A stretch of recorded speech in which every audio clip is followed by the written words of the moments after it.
হয়তো কলকাতা একটু বেশি রান করে ফেলেছে, হয়তো গুজরাট টাইটান্স এই রান চেস করতে পারেনি, এটা তাদের ব্যর্থতা।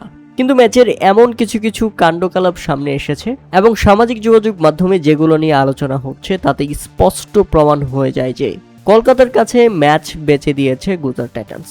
কেননা এখানে পয়েন্ট টেবিলটা ব্যাপকভাবে জমে উঠেছে। গুজরাট টাইটান্স পয়েন্ট টেবিলের 2য় নম্বরে অবস্থান করছে, হারলেও তাদের কোনো কিছু যায় আসে না। কিন্তু কলকাতার জন্য জয়টা ছিল অবধারিত। হারলেই বাদ, জিতলে টিকে থাকবে সুপার 4-এ খেলার স্বপ্ন। আর প্রথমে ব্যাটিং করতে নেমে কলকাতা নাইট রাইডার্স দারুণ ব্যাটিং করে। আজকের ম্যাচে যেই ব্যাটিং করতে এসেছে সেই ভালো খেলেছে। ওপেনার ফিন অ্যালেন 35 বলে খেলেছেন 93 রানের চোখ ধাঁধানো এক ইনিংস। ওয়ান ডাউনে ব্যাটিং করতে আসা অঙ্কুশ রাঘবংশী 44 বলে খেলেছেন 82 রানের অনবদ্য এক ইনিংস। এবং 4 ডাউনে ব্যাটিং করতে আসা ক্যামেরন গ্রিন তিনিও দারুণ খেলেন, 28 বলে 52 রানে অপরাজিত। তাই তো নির্ধারিত 20 ওভারে 2 উইকেট হারে 247 রানের বিশাল লক্ষ্য। আরে তো পাহাড় সম রান তারা করতে নেমে গুজরাট টাইটান্স যেভাবে শুরু করলো সেখানেই জেগেছে সবার সন্দেহ। আমি যদি আপনাদের বলি, শুরুতে ব্যাটিং করতে নামা দুর্দান্ত ব্যাটসম্যান সাই সুদর্শন দারুণ খেলছিলেন শুরুতে এসেই মারমুখী ভঙ্গিতে, কিন্তু হঠাৎ তার কি হয়ে গেল, বল লেগেছিল তার পায়ে, কিন্তু তিনি ভং ধরে এমনভাবে মাটিতে লুটিয়ে পড়লেন, লুটিয়ে পড়ে তিনি ভান করলেন তিনি হাতে ব্যাপকভাবে ব্যথা পেয়েছেন এবং তিনি হাত ধরে কাতরাচ্ছিলেন। পরবর্তীতে সেই হাতে বরফ লাগিয়ে বাইরে বের করে নিয়ে যাওয়া হয় তাকে, অর্থাৎ তার খেলা থামিয়ে দেওয়া হয়। এরপর উইকেটে আসা সিধু ব্যর্থ, ফিরে গেলেন প্যাভিলিয়নে। গুজরাট টাইটান্স হারালো তাদের প্রথম উইকেট।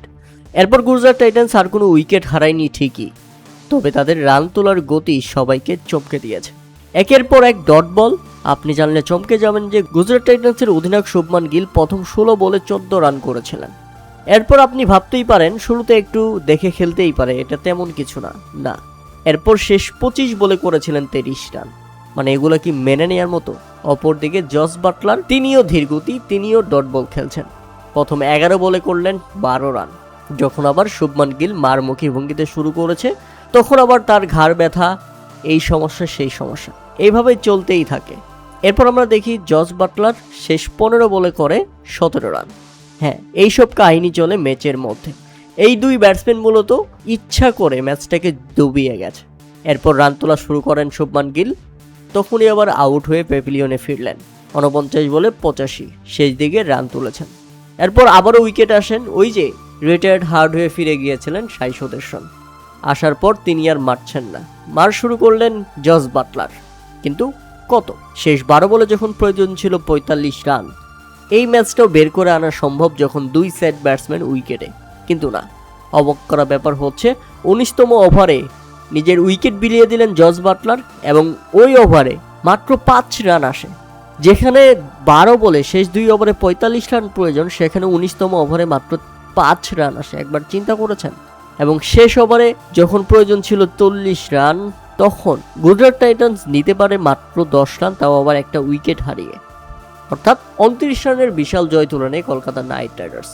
এই জয়ের মাধ্যমে কলকাতার তেমন কোনো উদযাপন ছিল না গুজরাট টাইটান্সের। তেমন কোনো হৃদয় বিনোদক বা রুদ্ধশ্বাস আমরা ছবি দেখতে পাইনি কারো কাছ থেকে। সিম্পল একটা ম্যাচ যেটা হয়ে গেল এবং শেষ হয়ে গেল। ম্যাচ শেষে হ্যান্ডশেক করে একে অপরের জায়গায় চলে গেলেন, অর্থাৎ কলকাতা জিতে গেল। প্রিয় দর্শক, আজকের এই ম্যাচ দেখে আপনার কি মনে হয়েছে? সত্যি কি এই ম্যাচে এমন কিছু হয়েছে যে কারণে কলকাতাকে জিতিয়ে দিতে পারে গুজরাট টাইটান্স?